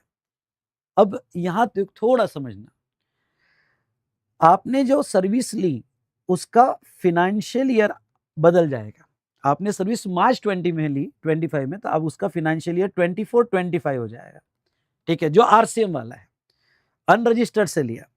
और आपने जो सेल्फ इनवॉइस बनाया 30 डेज में एज पर लॉ, लेकिन इसका फाइनेंशियल ईयर हो जाएगा 25-26, सेल्फ फाइनेंशियल ईयर हो जाएगा 25-26। अब आपने आरसीएम में भी दे दिया, सेल्फ इनवॉइस भी बना लिया, दोनों के फाइनेंशियल ईयर बदल गए। तो ऐसे केस में what is my time limit, okay, what is my time limit of availing ITC. अब लॉ क्या कहता है, लॉ ये कहता है कि जो फाइनेंशियल ईयर का इनवॉइस है, जो भी फाइनेंशियल ईयर का आपका इनवॉइस होगा, उसके सब्सिक्वेंट फाइनेंशियल ईयर के 30 नवंबर तक आप ले सकते हो। तो अब आपके सामने प्रॉब्लम क्या है, आपके सामने प्रॉब्लम है कि सर्विस ली गई 24-25 में, ओके, लेकिन हमने बाय लॉ सेल्फ इनवॉइस जो बनाया, ओके, 30 डेज में बनाया, जब भी बनाया, व्हाटएवर, उसका कंसर्न नहीं है। हमने जो सेल्फ इनवॉइस बनाया है, ये सेल्फ इनवॉइस जो है हमने नेक्स्ट फाइनेंशियल ईयर में बनाया, तो मेरी टाइम लिमिट ये फाइनेंशियल ईयर के हिसाब से 30th, ये फाइनेंशियल ईयर के हिसाब से 30th नवंबर 25 होगी, और date of furnishing annual return of 24-25 होगी, या ओके मेरी टाइम लिमिट ये फाइनेंशियल ईयर के हिसाब से 30th नवंबर 26 होगी, 30th नवंबर 26 होगी। बताओ क्या होगा, टाइप करके बताओ जितने भी स्टूडेंट कनेक्टेड है। तो मेरी टाइम लिमिट क्या होगी, जो रिवर्स चार्ज वाली सर्विस अनरजिस्टर्ड से ली, तो मेरी जो है सेल्फ इनवॉइस मैंने बनाया, तो मेरा financial year for time limit कौन सा लिया जाएगा, ओके, 24-25, तो फिर 30th नवंबर 25 लास्ट डेट हो जाएगी, और 25-26 तो सब्सिक्वेंट ईयर 30th नवंबर 26 हो जाएगा।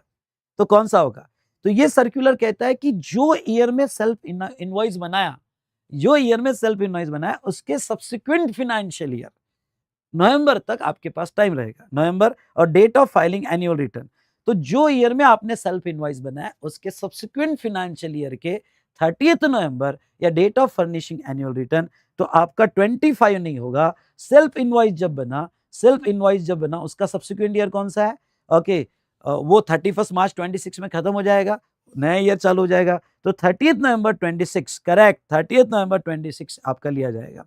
तो ये सर्कुलर आप अच्छे से पढ़ के जाना।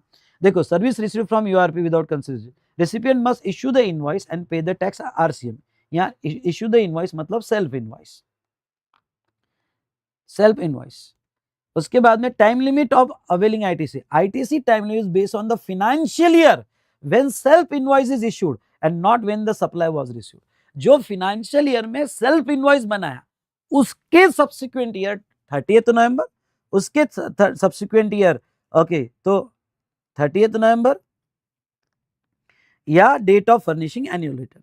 ये सर्कुलर समझा गया आपको बहुत अच्छे से। देखो, दो सर्कुलर में से एक सवाल आपको इस बार आ सकता है, एक हो सकता है एक्स वर्क्स कॉन्ट्रैक्ट, और ये एक दूसरा वाला, ये एक दूसरा वाला जो मैं आपको समझा रहा हूं, ठीक है, डन डन डन डन। और चलो, ओके, यहाँ पे 16.6 पढ़ लेते हैं।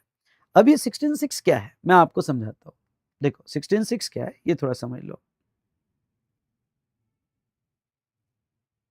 एक मिनट। हाँ,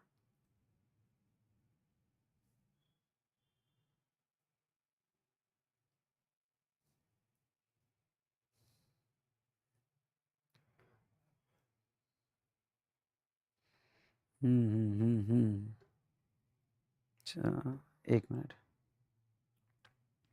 आपके इसमें डायग्राम नहीं आई है,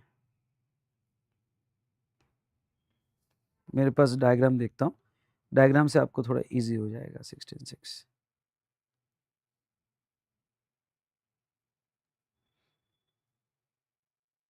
हाँ, ये डायग्राम से थोड़ा समझने के लिए आसान हो जाएगा।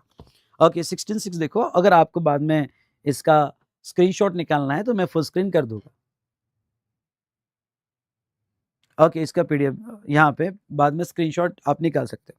अब 16.6 की टाइम लिमिट क्या है, देखो क्या है।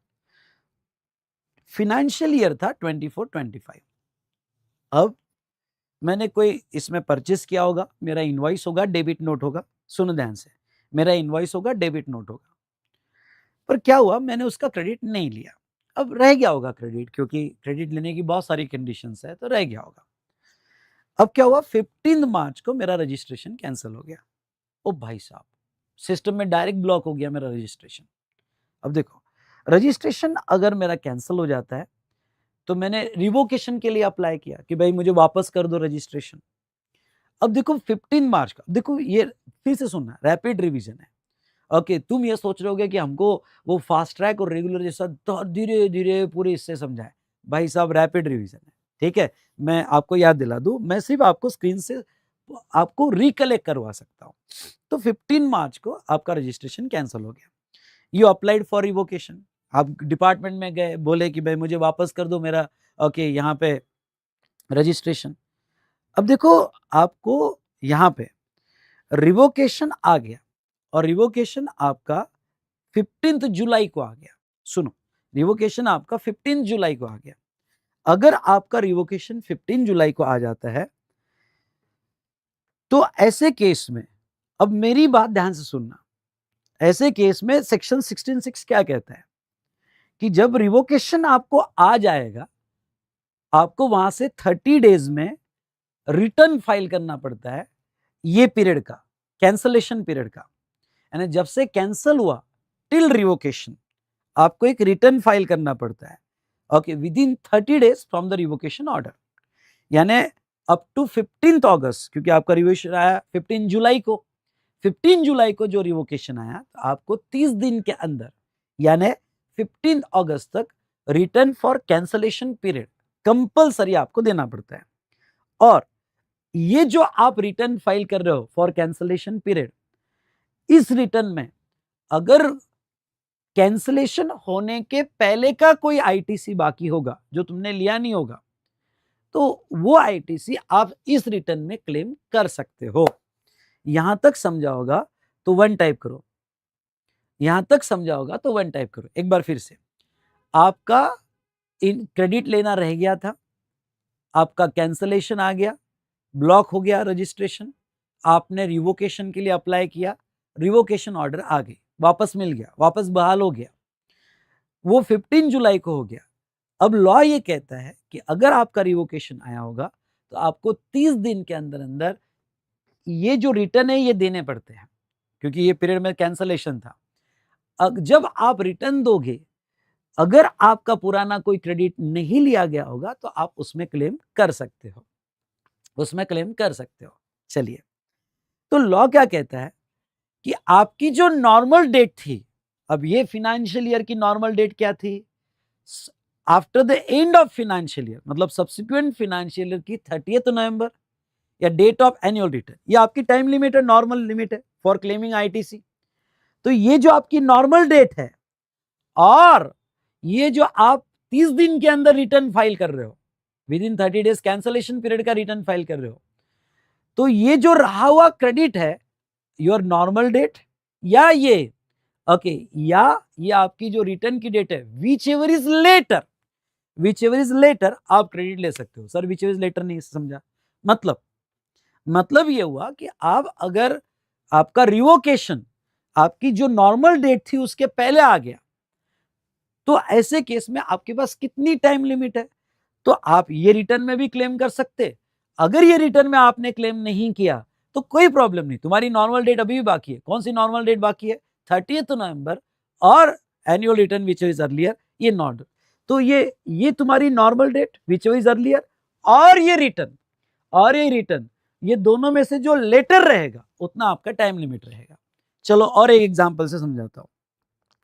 ऊपर का एग्जांपल लेते हैं, मेरा रजिस्ट्रेशन कैंसिल हुआ और कैंसिल होने के बाद मेरा रिवोकेशन जो है, अब यहां देखो लोगों को कैसा फायदा है, मेरा रिवोकेशन आया दिसंबर में।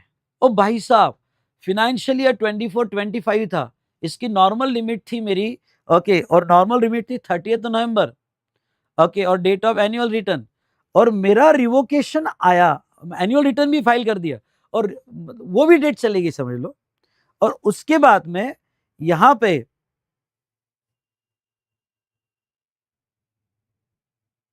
हाँ, अब देखो ये जो रिवोकेशन आया, रिवोकेशन के बाद में मतलब नॉर्मल डेट जाने के बाद मेरा रिवोकेशन आया है, नॉर्मल डेट जाने के बाद मेरा रिवोकेशन आया, तो डरने की कोई बात नहीं। इवन दो आपकी नॉर्मल डेट निकल गई होगी और रिवोकेशन बाद में आया होगा, तो जब ये रिवोकेशन का तुम रिटर्न फाइल करोगे, सुनो मेरी बात, जब ये रिवोकेशन का तुम रिटर्न फाइल करोगे तो ये आपने जो क्रेडिट नहीं लिया वो भी क्रेडिट आप ले सकते हो। इन शॉर्ट गवर्नमेंट का कहना है तुम्हारी जो नॉर्मल डेट है विच एवर इज अर्लियर 30 नवंबर या annual return which is earlier या फिर जो कैंसलेशन पीरियड का रिटर्न है, इन दोनों में से जो लेटर रहेगा, दिस वन एंड दिस,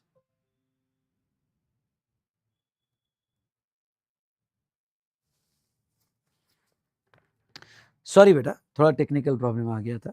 तो ये था 1666। तो देखो वो क्या कहते हैं, वो कहते हैं यहाँ पे register person registration is cancel and later revoke, he can claim ITC for invoices not restricted under section 16(4) at the time of cancellation. ध्यान सुनना, at the time of cancellation ITC can be claimed in the return file later of the following 30th November और date of furnishing annual return, इसमें से जो earlier होगा, या return for the period of cancellation and revocation with in 30 days for the revocation order.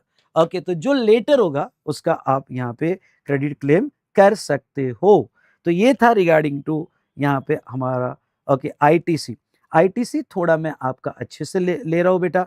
Okay, तो आज हमने ITC का पार्ट 1 कंप्लीट किया, पर मैं आपको कहूँगा पार्ट 2 जो है, पार्ट 2 हमारा ब्लॉक क्रेडिट।